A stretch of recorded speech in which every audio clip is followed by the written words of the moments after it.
Olá, eu sou Diane Botelho e bem-vindos ao Planet Experience.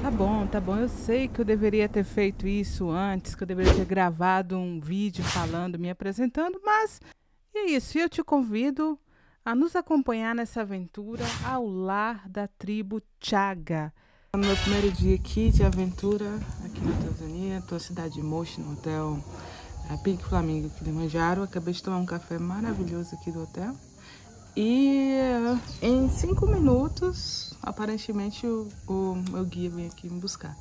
Bem, vamos ver se em alguns lugares eu li que eles demoram um pouco, né? Que eles podem se atrasar. Então vamos ver se ele vai se atrasar ou se vai chegar na hora aqui. A gente está indo hoje para a Cachoeira de Materuni e vamos conhecer um pouco sobre a tribo Chaga. E aí a sua plantação de café, banana, enfim. Conhecer um pouco da vida local aqui da Tanzânia. A gente vai para uma região, bem, ele estava me explicando, o guia, que a gente vai para uma região de cultivos, né? Então, em volta da região de Kilimanjaro, da região daqui, você começa primeiro por uma região de cultivos, depois, cultivos assim, aí você vai ter todo tipo de plantação possível, café, banana, enfim, tudo que se planta aqui, tá? Porque é uma terra vulcânica, é uma terra que tem muita água, então qualquer plantação dá facilmente. Depois tem a região de floresta, que se eu for fazer a caminhada de um dia até a primeira cabana do Kilimanjaro, eu vou começar pela região de floresta. Depois tem uma região de cactos, a região de cactos, que são aí uma altura de 500 metros. Depois tem a região mesmo de pedras, que é onde você vai ter alta altitude, né? Alta altitude não tem muita vegetação, então é bem interessante conhecer e mostrar um pouquinho da cidade aqui de Moshi. Essa tribo é uma das tribos que ainda é uma tribo autêntica, ainda é uma aldeia tribal dentro da Tanzânia, aqui na África. Então assim, o passeio começa com o guia vindo nos buscar, como você viu ali no vídeo, né? E aí esse guia, graças a Deus, ele fala inglês, mas atenção, o inglês dele tem um sotaque específico e vai levar um tempinho para você entender corretamente o que ele quer dizer, e vai levar um tempo para ele entender você também. Mas uma vez que vocês ajustem os sotaques, é tranquila a comunicação. Ele realmente traz muita informação para você e faz com que o seu passeio seja o mais seguro possível, com menos assédio, com menos problemas e mais focado no seu prazer, na sua experiência ali dentro da Tanzânia. Chaga. Aqui ele está me ensinando como é que pronuncia Chaga. Aí eu falo, Chaga é o nome da etnia? Ele não, é o nome da tribo. Porque aqui na Tanzânia nós temos 120 tribos, pelo menos 120 tribos. Então outras tribos, elas estão em outros lugares da Tanzânia, mas hoje nesse passeio a gente vai estar na tribo chamada Chaga. Uma língua própria, a língua Chaga. Porém, quando as outras tribos têm que falar entre si, eles falam entre si em Swahili, ou Swahili em português. O que faz com que a Swahili ou Swahili seja a língua nacional da Tanzânia, a língua que conecta todas as tribos. Aqui a gente já entrou na estrada de chão e já fica claro como é organizado os plantios. Nessa região que a gente está aqui agora, a gente consegue ver pé de banana, de jaca, tem jaca aqui, de café também. E essas terras, elas têm um dono só? Sim, essas terras têm um dono, mas são vários donos, às vezes de uma mesma família. E essas terras são utilizadas como fazendas mesmo. Às vezes uma fazenda pequena, mas é uma fazenda. Também nessas terras não é permitido você criar animais. Os animais que são criados, eles são amarrados próximos à casa do proprietário da criação. Principalmente porque os animais, eles destroem a plantação. E eles podem destruir a plantação do outro, né? Do outro fazendeiro ali do lado. Então é proibido você ter animais soltos. Você pode ter, só que esses animais têm que estar presos e próximos às casas. Aqui nesse local a gente chegou na vila de Materuni E a gente faz o registro da nossa visita, né? Em vez de onde a gente veio, para onde vai. Mas só que eles estão em reunião, então não tem registro. Enquanto caminhamos em direção à cachoeira, o guia nos mostra as plantas medicinais, explica um pouco sobre como são o processo de plantation, as fazendas, como funcionam aqui. E ele vai falando que dentro das fazendas tem uma casa. E a fazenda que ele se refere, na verdade, seria o quintal dessas casas, né? Onde as pessoas fazem um cultivo de banana, ou de café, ou de frutas, ou mesmo de plantas para alimentar os animais, enfim. Existem vários tipos de cultivo. E aqui são pequenas fazendas. As pessoas têm uma casinha dentro da fazenda e trabalham em volta das suas terras. A gente não vai ser fácil, não. Não vai ser fácil porque eu já tô cansada. Eita. O treino que eu fiz não foi bom, não. No início da trilha, chegamos à nossa primeira planta. E eu prontamente já pergunto se a planta é comestível e ele me explica que a planta em si não se come, mas se come a raiz. Essa linda espécie de folhas grandes se chama a taro, ou conhecida popularmente como orelha de elefante, por conta da sua característica, né? Porque as suas folhas se parecem com orelhas de elefante. Elas também são utilizadas como guarda-chuva natural pelos locais. Além disso, o inhame, que é a raiz dessa planta, é uma ótima fonte de alimento para os locais.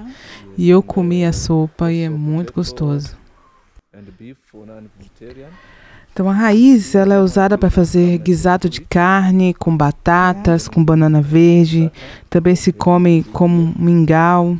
E é um mingau que você cozinha essa raiz e você rala ela e transforma num mingau que você adiciona também bananas verdes. E esse mingau ele é comido como se fosse um prato de entrada nas grandes refeições do dia. Gente, eu comi e é muito gostoso. Medicinalmente falando, essa sopa também é utilizada como um remédio que ajuda as mulheres a recuperarem as energias depois de darem à luz. Logo ao lado da taro, a gente encontrou uma planta de tabaco. Para mim foi muito bom ver uma planta de tabaco, porque no meu quintal, na Bahia, tinha tabaco, né? E havia anos que eu não via, então eu fiquei muito emocionada de entrar em contato com essa linda irmã da nossa natureza. Bem, o guia segue a caminhada me dizendo que na Tanzânia há sim cultivo de tabaco em grande escala, porém é na região chamada Tabora, que é a região centro-oeste do país.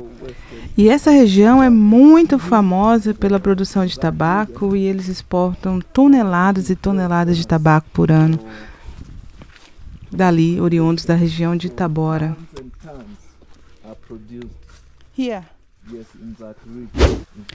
E a gente continua a caminhada por um caminho bem estreito na costa de um monte.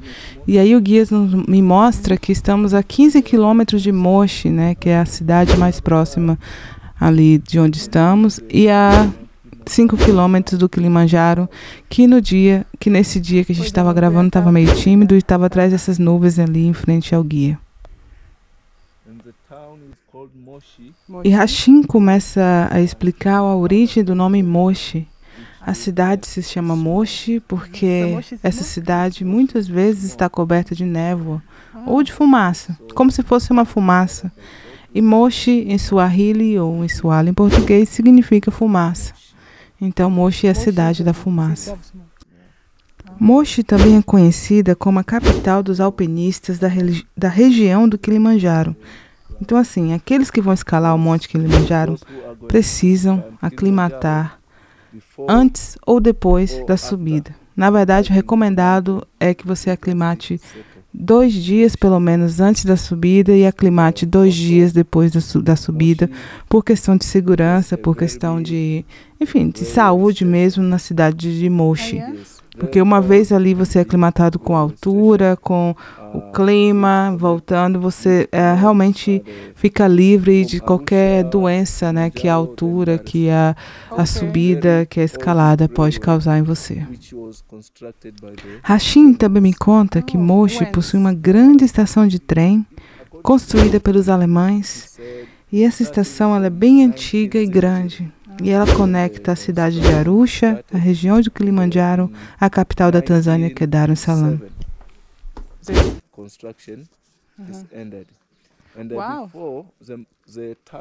Ele inclusive me conta que a cidade de Moshi só existe por conta da estação de trem, porque antigamente as cidades eram muito mais em cima da montanha do que no vale. Porém, com a construção da estação de trem, toda a cidade foi crescendo em volta dessa estação. Bem, isso fez com que a cidade fosse dividida em a cidade antiga e a cidade nova. E claro, a cidade nova virou a cidade mais importante do que a antiga e mais populosa também. It's easier to people to move.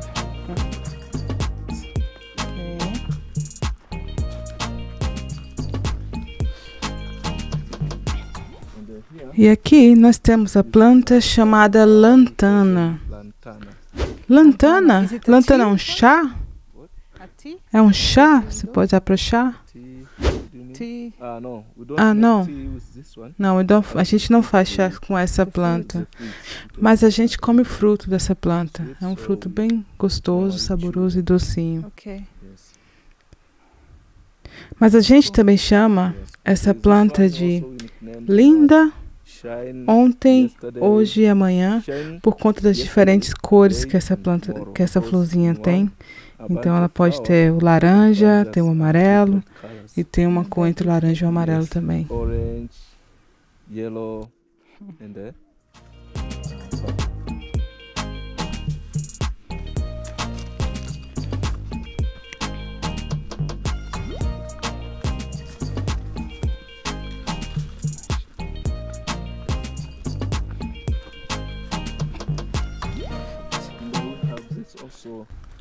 Nós temos essa também, que eu espero que vocês tenham no Brasil. Qual é essa? Essa flor, ela é conhecida como... No Brasil, ela é conhecida como dama da noite. E essa planta tem um aroma muito peculiar, muito gostoso, que a gente começa a sentir logo quando ela floresce à noite. Então, das 6 da noite até as 6 da manhã, a gente consegue sentir o aroma da dama da noite. E ela carrega consigo várias histórias e várias lendas. Do lugar onde eu venho, que é a região de Mbeya, que fica no Planalto Sul da Tanzânia, perto do Malawi e de Zâmbia.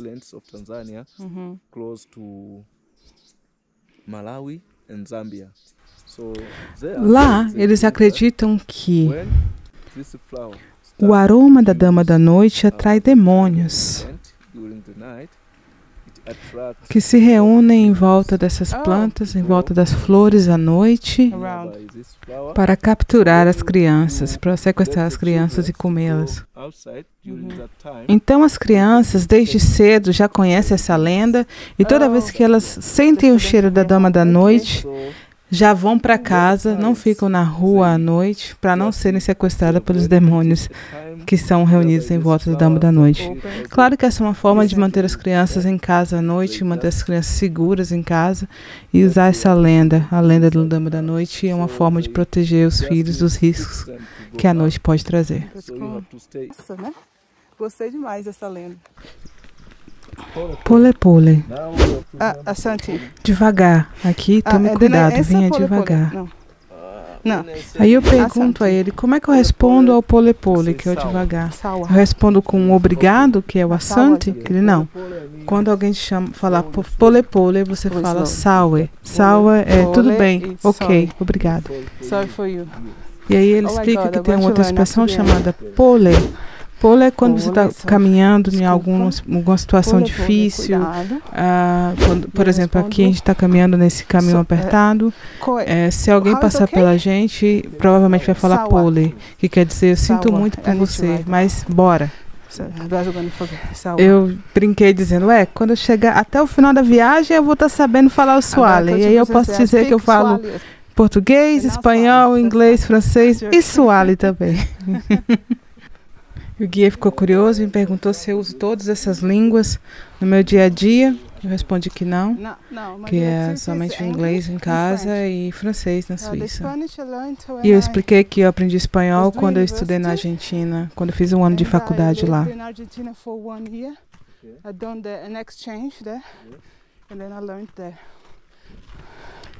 Chegando mais ou menos na metade do caminho, a gente se depara com essa construção típica de madeira aqui. E aí na vendinha está escrito, não temos Wi-Fi, converse entre vocês, né? Então tem essa construção típica, tem um local de criador de animais e tem uma casa já moderna, construída de forma moderna. Moderna dentro dos parâmetros africanos, né, gente? Caminhando mais um pouco, a gente chega numa construção típica da Tanzânia, que é feita de madeira. Então são 4 grandes estacas formando um quadrado e pequenas estacas que são amarradas, formando uma armadura de madeira que depois é coberta com lama nas paredes, né? E tem o teto de palha de bananeira. Essa é uma construção típica de uma tribo da Tanzânia, de uma pessoa local, de um Chaga, que viveria nessas terras se fosse, não sei, 50 anos atrás. Hoje em dia, essa construção mudou, não é mais possível construir assim, porque não é mais possível obter as madeiras na floresta, né? Então, hoje, somente as mulheres podem retirar madeira da floresta e elas não conseguem retirar madeiras desse tamanho, ou com o peso, ou com a grossura necessária para fazer casas como essa. Então, essa casa está ali, tem um dono, a gente não pode entrar, mas o guia achou interessante me mostrar como é que as pessoas viviam antigamente nessa região.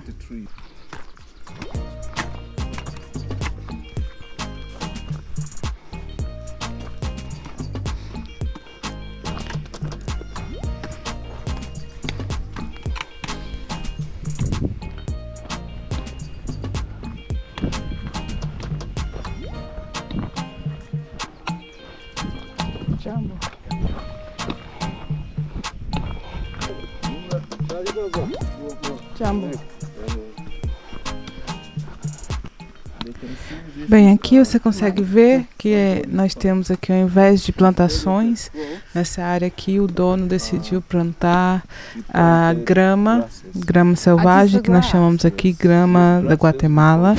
E essas gramas são muito boas para alimentar os animais, é muito bom também porque você colhe e depois de uma chuva ela cresce, então é uma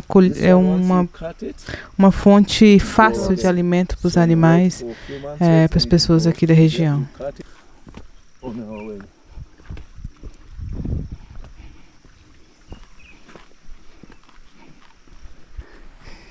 Aqui nós temos a planta, um pé de eucalipto que foi muito usado, ainda é muito usado para doenças respiratórias, para dores musculares, mas foi muito usado largamente na época do Covid.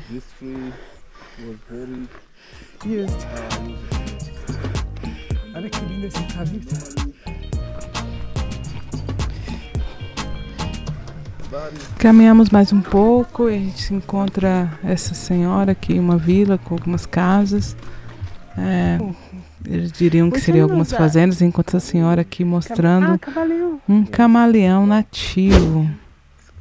Olha que lindo esse camaleão. E eu fiquei meio sem graça porque não tinha xilins, né? E aí eu falei, não, vamos caminhando. E aí durante a caminhada o guia me para em frente a várias plantas de bananeira e começa a explicar como é produzir as bananas na Tanzânia. Aqui ele me mostra um coração de banana, né? Que é um coração da penca da banana, que foi cortado e retirado, e mostra de onde a banana cresce dentro da flor daquele coração. E aí ele fala que a banana cresce a partir dessa flor, né? Que foi cortada de alguns pés. Bem, aquela bananeira que ainda tem um coração, que a gente está vendo ali, ela é uma bananeira, por conta do consumo consciente das pessoas que moram aqui, eles deixam em algumas bananeiras o coração da banana com a flor da bananeira para que as abelhas polinizem, né, e utilizem o doce, né? O doce que há dentro da flor da banana, que é muito doce, e isso melhora a qualidade do mel que é produzido na região. De qualquer forma, aqueles produtores que queiram produzir grandes caixas de banana de forma rápida e fácil, eles cortam o coração da banana. Eles cortam para que haja uma produção mais rápida e maior, né, mais abundante. Então, é assim que se produz. E aí a gente continua a caminhada, passa por mais algumas pessoas aqui, por algumas casas, ou algumas fazendas, como o Rashim gosta de chamar. Ali tem alguns turistas já descansando um pouco. Deixa eu ver essas casas que são construídas de madeira. Por que de madeira, Diane? Porque é mais barato e é mais fresco e é o que as pessoas podem construir, né? Então, a gente já vai chegando ali a Cachoeira de Materune. Bem, e vai passando, né? Quando essa caminhada a gente passa por pessoas, então essas pessoas também vendem na estrada frutas, vendem água, vendem pinturas. Então assim, você vai ver de tudo nessa caminhada. Há um comércio ali. Então, estamos chegando na última parte da caminhada até chegar à cachoeira. E Diane, você não vai mostrar a cachoeira? Eu queria mostrar a cachoeira, mas está tão grande o vídeo que a gente vai mostrar na parte 2. E na parte 2 a gente vai começar a partir dessa planta de mamona, que é muito importante na medicina local, na economia local. E eu vou falar um pouquinho sobre ela, tá bom? Um beijo e até a parte 2 desse vídeo.